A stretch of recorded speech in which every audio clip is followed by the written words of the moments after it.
काफ़ी रात हो गई थी लेकिन राजी अभी तक जाग रहा था। वो तस्वीर मुकम्मल किए बगैर सोना नहीं चाहता था। इस थोड़ी देर पहले ही मामा कमरे में आई थीं और पूछा था कि तुम्हारे कमरे की लाइट क्यों चल रही है, अभी तक सोए क्यों नहीं। राजी ने मामा को बताया कि स्कूल में मुसव्वरी का मुकाबला है, जिसकी पेंटिंग सबसे अच्छी होगी इसको इनाम मिलेगा और पेंटिंग शहर में होने वाली एक बड़ी नुमाइश में रखी जाएगी। को इनाम मिलेगा और पेंटिंग शहर में होने वाली एक बड़ी नुमाइश में रखी जाएगी। अम्मा इसे शब खैर कहकर और जल्द सोने की ताकीद करके चली गई थीं। अब राजी बुर्श रंग वगैरह लेकर बैठा था कि कोई बहुत ज़बरदस्त शाहकार किस्म की तस्वीर बनाऊं, लेकिन जो आइडिया भी इसके जहन में आता था राजी इसके बारे में यही सोचता कि नहीं कोई और इससे भी अच्छा।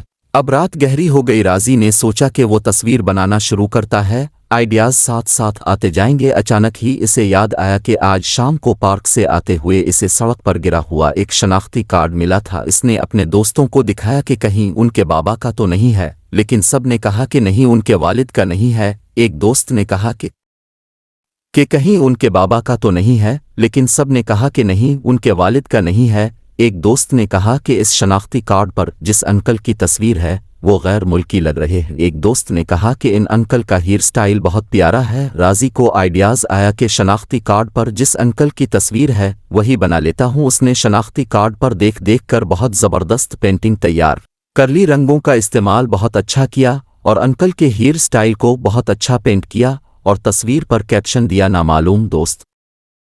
कल दूसरे दिन स्कूल के बड़े हॉल में मुकाबला था। मशहूर मुसव्विर आए हुए थे जो मुकाबले के जज थे। बहुत सी अच्छी तस्वीर मुकाबले में पेश की गईं। पहला इनाम राजी की तस्वीर को मिला और उसकी तस्वीर शहर की एक बड़ी आर्ट गैलरी की नुमाइश में शामिल करने के लिए मुंतखब हो गई।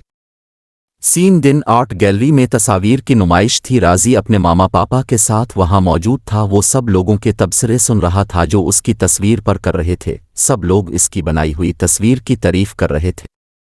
बच्चे ने यूनानी नक्श वनगार वाले शख्स को कितनी अच्छी तरह से पेंट किया है, बालों पर कितनी मेहनत की है। राजी और उसके मामा पापा ये तबसरे सुनकर खुश हो रहे थे। मुड़ कर देखा तो वही तस्वीर वाले अंकल खड़े थे, बिल्कुल वैसे ही थे जैसे तस्वीर में थे, और वो बड़ी हैरत से कभी अपनी पेंटिंग को और कभी राजी को देख रहे थे। फिर उन्होंने बड़ी नरमी से पूछा कि बेटा आपने मुझे कहाँ देखा था। अज़ ने बताया कि मुझे एक गिरा हुआ शनाख्ती कार्ड मिला था जिस पर आपकी तस्वीर थी। वो अच्छा अंकल बोले मुझे तो कई दिनों से शनाख्ती कार्ड गुम होने की परेशानी थी, क्या वो आपके पास है? जी मैंने संभाल कर रखा है, राजी ने कहा। शुक्र है। अंकल ने सुकून का सांस लिया। फिर अंकल राजी के मामा पापा से मिले। उन्होंने अंकल को अपने घर इनवाइट किया। अगले दिन अंकल राजी के लिए ढेरों तोहफे लेकर आए। अपा ने उनके लिए शानदार दावत का इंतज़ाम किया था। अंकल मुल्क यूनान से सियाहत की गरज से आए हुए थे। वो अपने मुल्क में आला ओहदे पर फाइज थे और अपना शनाख्ती कार्ड के खो जाने पर परेशान थे, जो उन्हें बड़े अजीब अंदाज में वापस मिल गया था। अब वो राजी फैमिली के पक्के दोस्त बन गए थे। उन्होंने राजी को अपनी फैमिली से मिलवाया। उनका एक बेटा राजी का हम उम्र था, इसे भी मुसव्वरी का शौक था, वो भी राजी का दोस्त बन गया।